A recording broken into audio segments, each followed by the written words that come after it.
This was one of our favorite meals on the Enchanted Princess, so we had to try the Crown Grill again on the Sun Princess. But here's the question, is it actually consistent from ship to ship? Or was that first experience just a fluke? And after this meal, we definitely have some thoughts.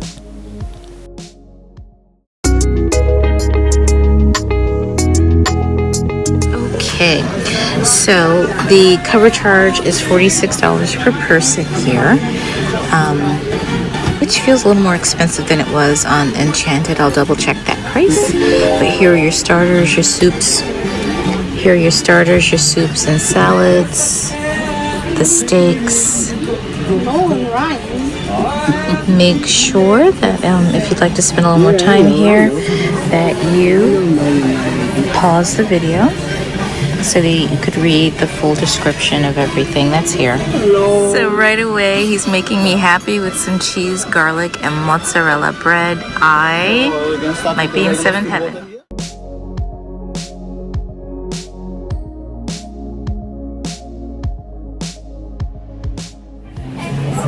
Okay, I'm here to tell you that this bread is worth the calories. It is delicious. The only place that I have found fault with it is that it is not hot. If it had arrived at the table warm, I wouldn't need anything else but the bread. First bread on this trip, that's worth the calories. Highly recommend. So what I do want to tell you is that the kids menu is the same as your child would get in the dining room.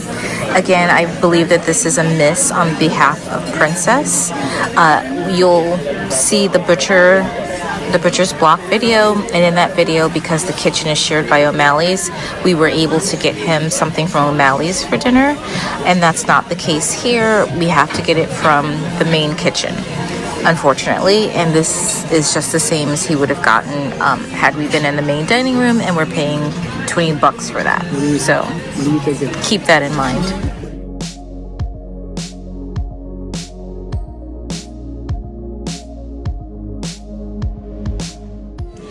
Here's what I would say about the crab. There is plenty of meat in here. There is more crab than stuffing, which is right away a winning combination. This crab cake is delicious, and the sauce around it has a bit of a mustard sauce. So if you eat Jonah crab, it tastes a bit like that mustard sauce. It's really very good.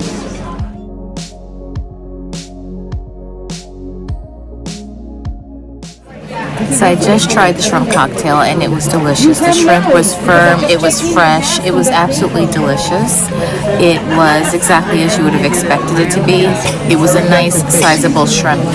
It was delicious.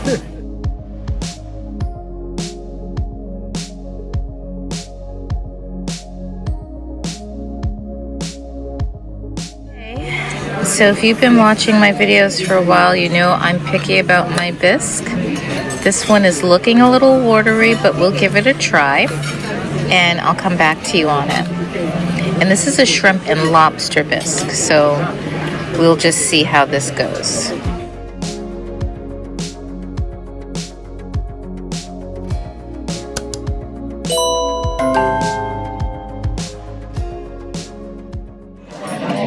Okay, so I had the lobster and shrimp bisque, and it was just okay. And the reason why I'm calling it just okay, the consistency was all right for the most part. I found it was a little bit salty. So I gave it to Paul, and he enjoyed it. He thought the flavors were great. I thought the flavors were great too. Just too much salt. The Caesar salad was delicious. Loved the cheddar chips in there, as well as the Parmesan on top. And Paul really liked his anchovies.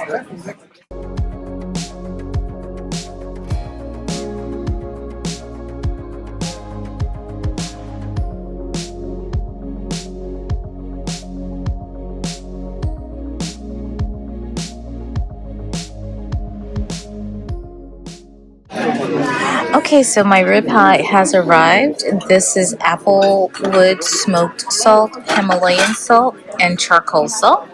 And this ribeye looks like I might be able to finish it. Completely doable.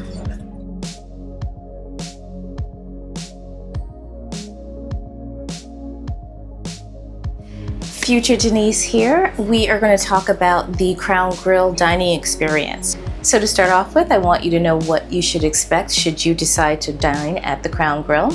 We decided to dine there for two reasons. Number one, we had dinner there on the Enchanted Princess and we were happy with that experience, and we're curious to see. We had dined there on the Enchanted Princess and we were curious to see whether or not the experience would be the same or somewhat different. So that was one of the reasons. And number two, we had the premier dining package, which means that we have unlimited opportunities to dine at these specialty restaurants. So since it's free, we wanted to take advantage of it. So the Crown Grill menu is a set 4-course menu. You have your starter. For the starter, I got the crab cake, which was delicious. Filled with crab, the flavor was amazing. The mustard sauce drizzled around the plate, awesome. I also tried Grandma's shrimp. Shrimp was nice, fresh, firm, delicious. Didn't feel frozen. Absolutely excellent, very well seasoned. And then we had our next course, which there was the shrimp, I won't say shrimp, it was the seafood bisque. It had shrimp and lobster in it. I was so about it because it was a little salty to me, and instead I preferred the Caesar salad. I got mine without anchovies. Paul got his with the anchovies. He likes anchovies, I don't. I love the little crisps of Parmesan in the salad. Absolutely delicious salad, a nice choice. And then let's talk about the steak. The ribeye steak, chef's kiss, no notes, absolutely amazing. It was not the bone-in variety, which I usually get, but this tender, juicy, the flavors, the seasonings, absolutely amazing. And so yes, there is consistency between ships on the Crown Grill so far we found in our two experiences. So if you've booked it before and you loved it, I say book it again. I always expect a lot from the steakhouses, and this was not a disappointment. It was really good. I had the ribeye. It was medium rare, cooked to the way I liked it, charred on the outside, really flavorful. Because we had the premier package, I kept going with the wine that I liked from the day before, which was the Silverado. I was kind of surprised that they offered Silverado for the premier package. If you haven't had Silverado and you're a wine lover, definitely ask for that. It's a Cabernet Sauvignon and it was really amazing. Now, if you've had dinner at Crown Grill before, be sure to let us know what your experience was like in the comments below. And the Crown Grill is just one of several specialty restaurants that we tried aboard the Sun Princess. So if you're planning your cruise, you're definitely going to want to see what we try next. And if you haven't seen our original Crown Grill experience on the Enchanted Princess, we'll link that for you above and below. I do want to compare Crown Grill to the Butcher's Block experience. Very different experiences. I much preferred Crown Grill. I felt like everything there was varied. Over at the Butcher's Block, everything was beef based. I mean, all of the apps, everything beef based. It was all about the beef. And that wouldn't have been so bad, except the flavors and the seasonings were not what we would have expected. And there were some non-beef items on the menu. Be sure to check out our review of that. Also, be sure to stay tuned for our review of Sabatini's. That's where we're having dinner tonight. And if you haven't done so already, be sure to like, share, subscribe, and turn on the notification bell so that you know when the next adventure begins. Thank you so much for watching, and no matter where your next adventures take you, we hope that you enjoy the journey. Bye now.